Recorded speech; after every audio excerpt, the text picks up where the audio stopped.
Many years ago on this very same spot of the Hudson River, I used to use my birch bark canoe. I'm sure it was experiences like these that helped inspire me to write my very first song about the Hudson, and it's titled The Rhine of America.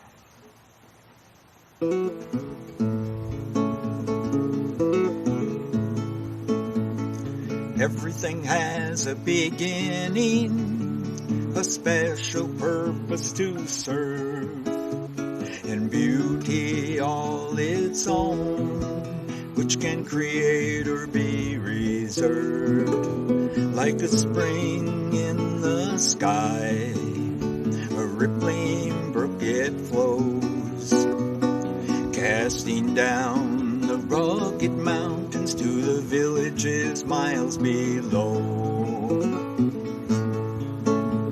This river tells the story of the log drives and the ore, and as the river picks up speed through ledges it pours. Other brooks and rivers join it still today, as it flows beneath the bridges and it tumbles on its way. There flows many a story down the scenic waterway. It's seen and felt the force of man from Lake Erie to New York Bay. The Hudson, or Rhine of America, a mighty way is she, flowing all the way from mountain to the sea. The Hudson got its name in 1609, when the Half Moon voyaged upstream where the Mohawk meets the Rhine. The river now is wider, this mighty waterway, a journey getting closer as it waves the Palisades. Those icy waters of the north have found the salty sea. 350 miles of nature, a sparkling wandering tree, and people from its source and along the Hudson's way, including the Lady of Liberty Island, will cheer as loud as me. There flows many a story down the scenic waterway. It's seen and felt the force of man from Lake Erie to New York Bay. The Hudson, or Rhine of America, a mighty way is she, flowing all the way from the mountains to the sea.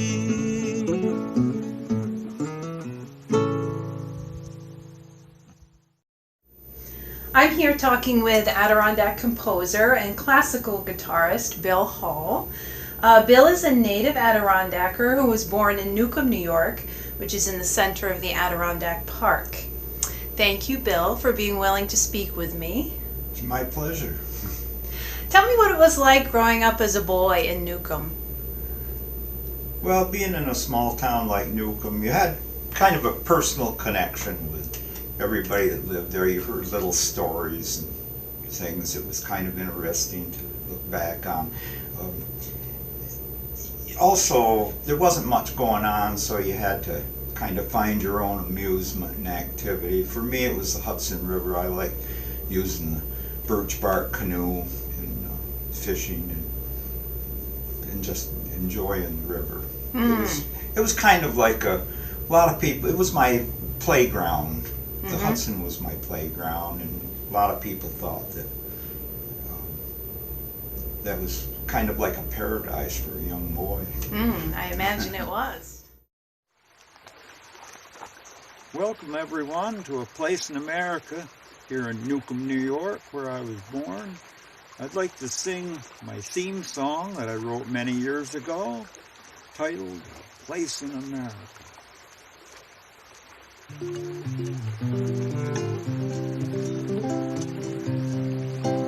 There's a place in America every eye should see,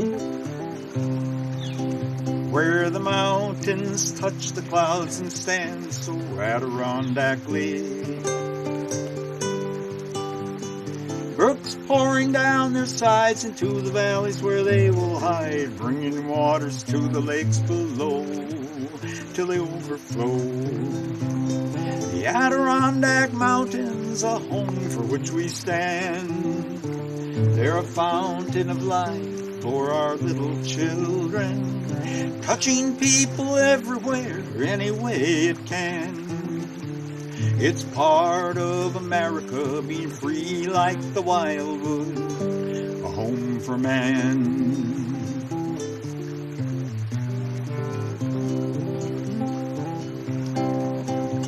These old-time mountains still hold mysteries. Their battlefields and old frontier help make U.S. history. Punished by the snow and rain, this wildwood remains untamed, where the Adirondack stories grow till they overflow. The Adirondack Mountains, a home for which we stand. They're a fountain of life for our little children, touching people everywhere, any way it can. It's part of America, being free like the wildwood, a home for man. The Adirondack Mountains, a home for which we stand. They're a fountain of life for our little children, touching people everywhere, any way it can. It's part of America, being free like the wildwood, a home for man.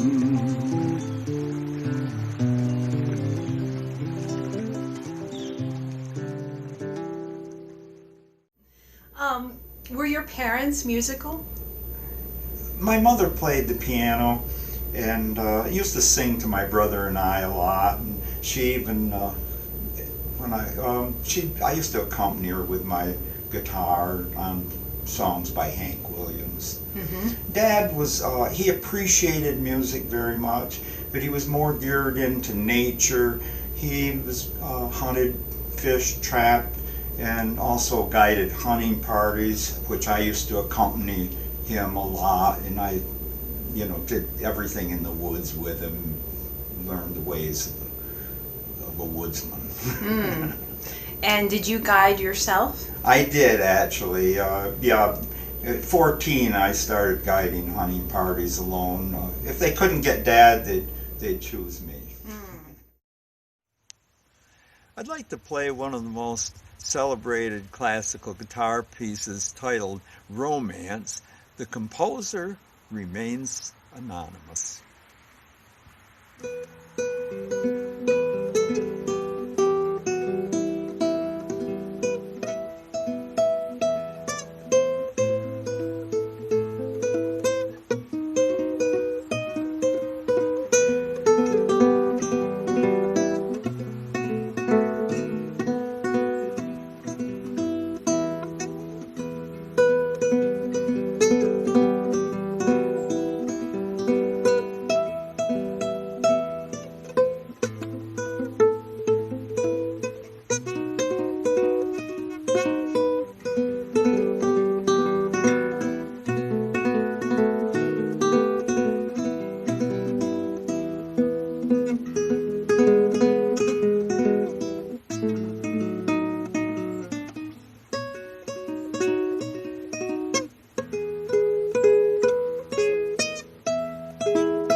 has kind of been a long-standing tradition in your family, right? It has. Yeah, that goes back to my great-grandfather was the Adirondack guy that delivered the telegram to then Vice President Theodore Roosevelt up on Mount Marcy, which said that President William McKinley had taken a turn for the worse, and Teddy Roosevelt had to return to Buffalo as soon as possible. Mm.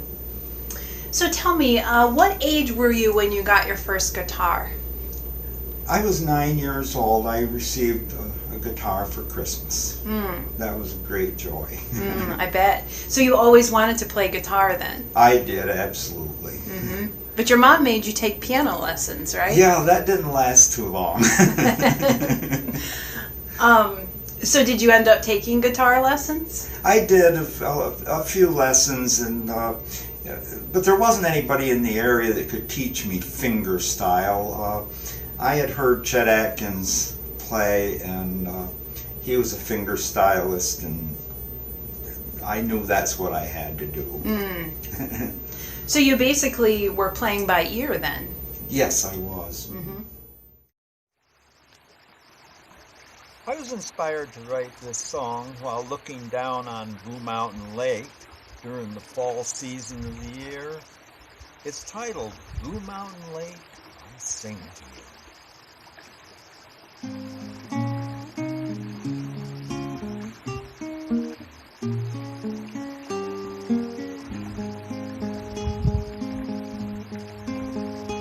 There's an Adirondack lake in the valley so low. The sun is shining bright as the waves hit the shores. I can't help but wonder about the stories it holds, and all the folks who lived there many years ago. As I look down on the waters from the gallery on the hill, the silent beauty glitters on the aisle standing still. Music fills the air like the early morning dew, touching every ripple with my love for you. Blue Mountain Lake, you're beautiful. Oh, how the mountains seem to care for you, and how nature was ever true. Blue Mountain Lake, I sing to you.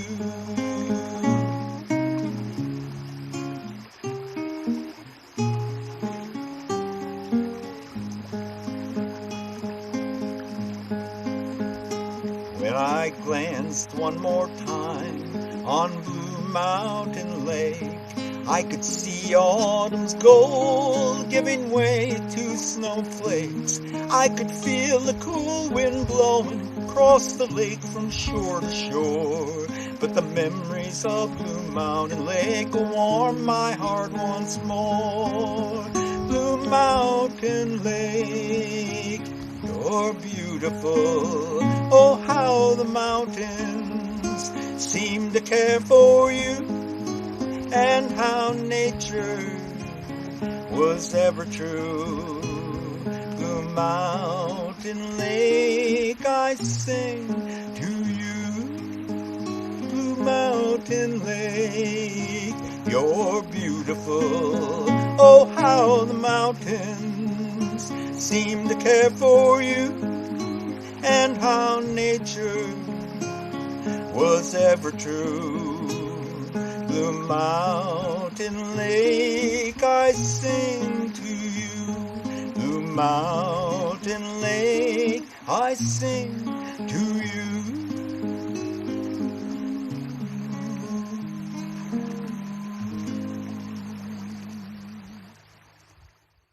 So as time went on, I understand that you really felt called to compose music. And you felt it was a talent you'd been given and you didn't want to waste it. So how did you think that you could write music if you couldn't read it? I just knew I could. It was a feeling that I came to trust. Your guitar style, the name of your guitar style is Piccadilly. How did it get that name? Well, back when I used to be a musician in the taverns, when people wanted to hear me play an instrumental on the guitar, they'd yell out, "Hey Bill, Piccadilly on that old guitar." So it has nothing to do with the Piccadilly Circus in London? No, it doesn't. No. Okay, no. Did something inspire your particular guitar style? Yes, the Hudson River, the white water of the Hudson inspired the activity within my Piccadilly style, especially on the faster songs. When I started working on the slower pieces that were more romantic sounding, I think then I related to a Spanish composer and guitarist, Francisco Tárrega. He was inspired by the fountains at a well-known palace in Spain, and so the way I related was that the little brooks and tributaries and bubbling springs up on the mountains like Mount Marcy became my fountains, and the Adirondacks became my palace. Some years ago I had the opportunity of meeting Noah John Rondo, the Adirondack hermit from Cold River City. I'm sure this experience had a lot to do with me writing my ballad called Noah John.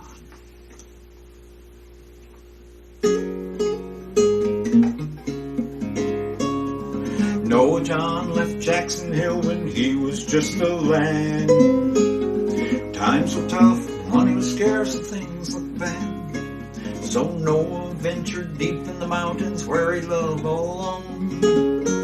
He built himself a wigwam city and called it his Cold River home. Noah loved the freedom and lived in Cold River style. He spent the long cold winters with only ice and snow for miles. The Great Depression was hardly noticed during his Cold River stay.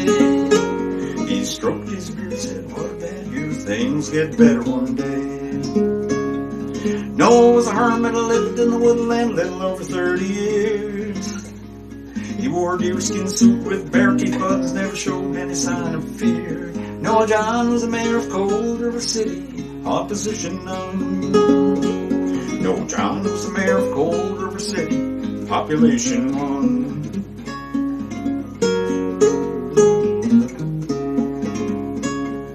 Noah was a woodsman, the finest in the land. He learned the skills for living alone from a tribe called Indian Dan. When Noah was discovered, he became very well known. And folks used to call their old friend Noah at his Cold River home.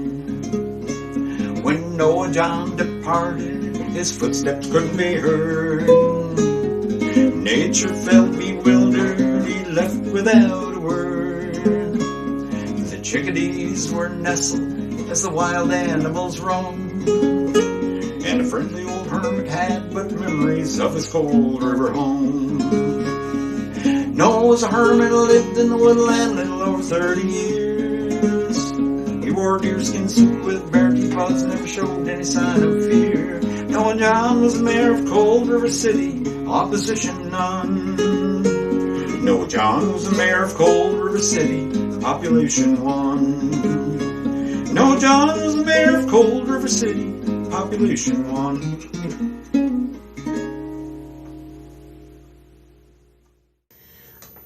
Let's talk about your songwriting process for a minute. Is it the music that generally comes first, or do you write the lyrics first? I think it was my my internal rhythm that I seemed to have within me, and so that I could once I had that, I'd have to say the music came first, because I could get the rhythm of the in the lyrics and in the music part for the accompaniment. So for 25 years, you were a caretaker for an Adirondack great camp on the shores of Zack Lake.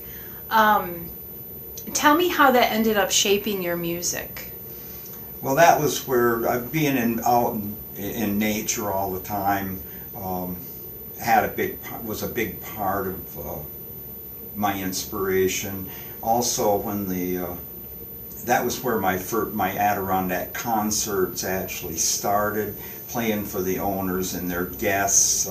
They like to, each year when they would come, they would look forward to what new songs I might have. So that kept me motivated to write 3 or 4 songs during the winter time, for when they would come in the summer. And I understand you had a special name for the place where you performed your concerts. I did. That was the main camp at Zack, and I called it my little Carnegie Hall. One year as we moved into the winter season, I composed this piece called First Snow.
Time you ever spent writing a song?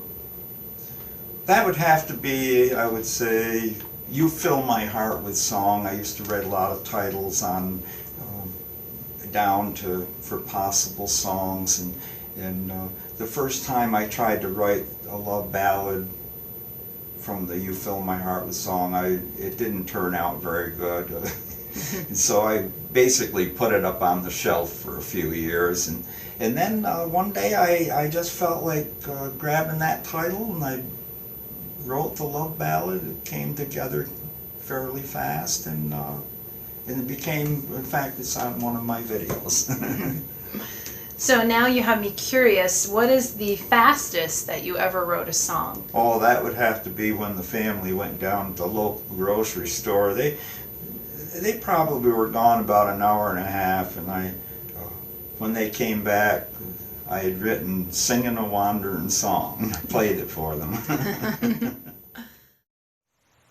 Penny Jean and I are going to sing a love ballad I composed called You Fill My Heart with Song.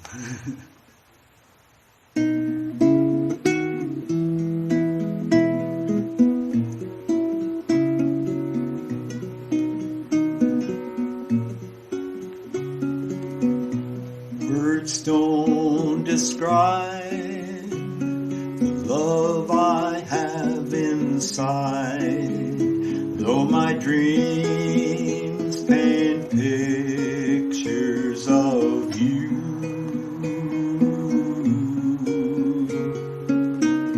You make me feel like I never felt before. You're like a song in my heart forevermore.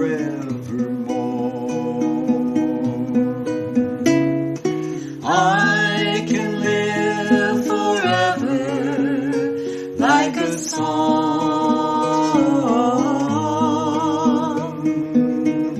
knowing that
symphony. You fill my heart with song. I can live forever like a song,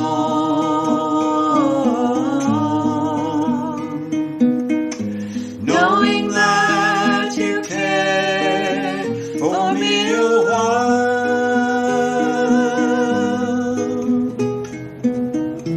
When you are near me, it's just like a symphony. You fill my heart with song.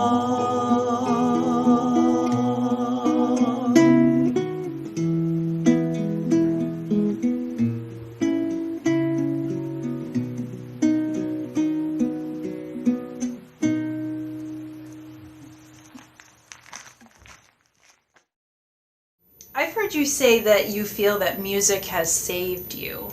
Tell me what you mean by that. I think a lot of times when if you're a little down or things aren't going too good and for you, I turn to my music and I could always find happiness out of it. Are you still writing and composing music today? I am. I collaborated recently with a young lady who's writing a book, an autobiography about Anne LaBastille. We wrote a song together about Anne. She helped me with the lyrics and I wrote the music to the song. And the song is titled West of the Wind. That's a really pretty title. So how did you come up with the title? That West of the Wind was the name of her camp, her log cabin here in the Adirondacks.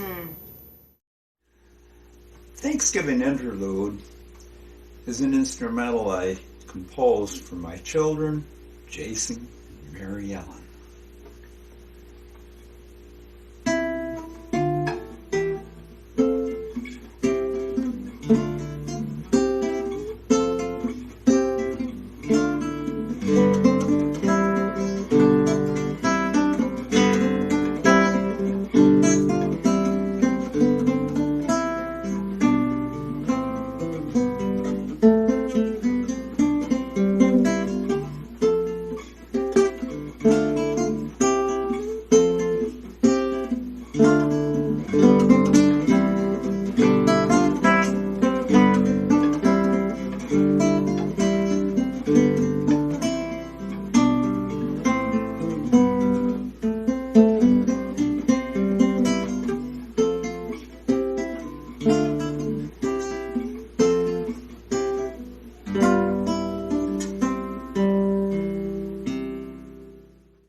So do you practice on a regular basis? Do you make it a point to practice like every day, or?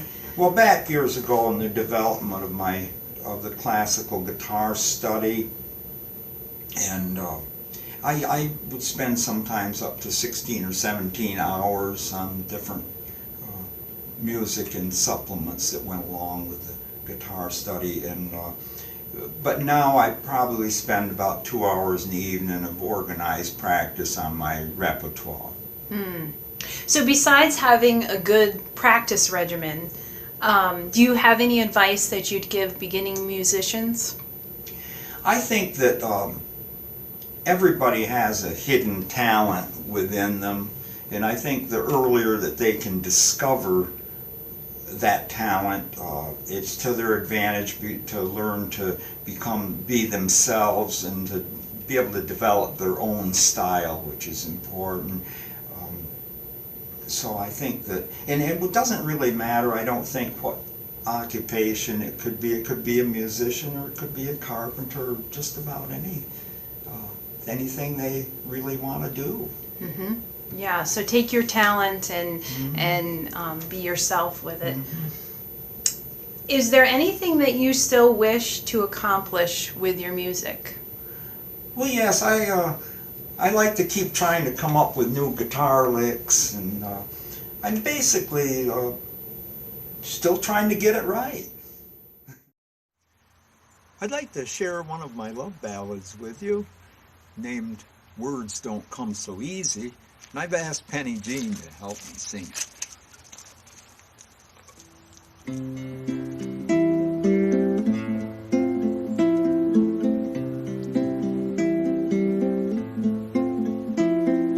Words don't always say what I'm thinking of. Words don't come so easy when I'm down. I've had a bad time trying to make you mine. Words don't come so easy when I'm down. And I don't know what I'd do if you hadn't seen me through. I'd be lost and all alone, with no one to call my own. I felt the warmth of your lips to mine, so my love for you I cannot hide. I felt your every heartbeat when you're in my arms, in my arms.